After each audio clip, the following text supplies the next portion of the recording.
আর কার্যসূচী মতে আজি আমার হাওড়িয়াপেট আদর্শ জাতীয় বিদ্যালয়ত আমি একচুয়ালি উপস্থিত হয়েছো যে ইয়াত আমার যে স্কুলত ইয়াত 100% রেজাল্ট সাকসেস সেইকাৰণে মই ইয়াত আহি আমাৰ স্কুলৰ ফালৰ পৰা যে এটা আমাৰ সম্বোধনা আয়োজন কৰা হয়েছিল তাত মই উপস্থিত থাকি ল'ৰা ছোৱালীসকলক উৎসাহ যোগাইছোঁ আৰু লগে লগে আমাৰ এই অঞ্চলৰ বহুত গাৰ্জিয়ানসকল অভিভাৱকসকল আছিল এখেতৰ লগত কথাও পাতিছোঁ আৰু লগে লগে এই স্কুলটোলৈ যদি কিবা আগবঢ়া যায় এইটো আমি কথা দিছোঁ আৰু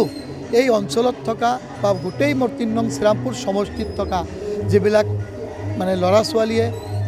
পাছ কৰিছে আৰু এখেতৰ এডমিশ্যনৰ ক্ষেত্ৰত যি সমস্যা হৈছে আমি সজল ফাউণ্ডেশ্যনৰ ফালৰ পৰা সবকে সহায়ৰ হাত আগবঢ়াই আছোঁ আৰু গোটেই অঞ্চলত মই ৩ নং শ্ৰীৰামপুৰ সমষ্টিত আমি সব স্কুলত গৈ আছোঁ সব VCDC ৱাইজ আমি কভাৰ কৰি ৰাইজৰ মাজত গৈ আছোঁ এইটোই আমাৰ মূল উদ্দেশ্য যাতে সজল ফাউণ্ডেশ্যনৰ ফালৰ পৰা যাতে আমি 10-20টা ষ্টুডেণ্টৰ আমি শিক্ষাৰ দায়িত্ব লওঁ আগতো আমাৰ চলি আছে এইটোই আমি উদ্দেশ্য লৈ কাম কৰি আছোঁ।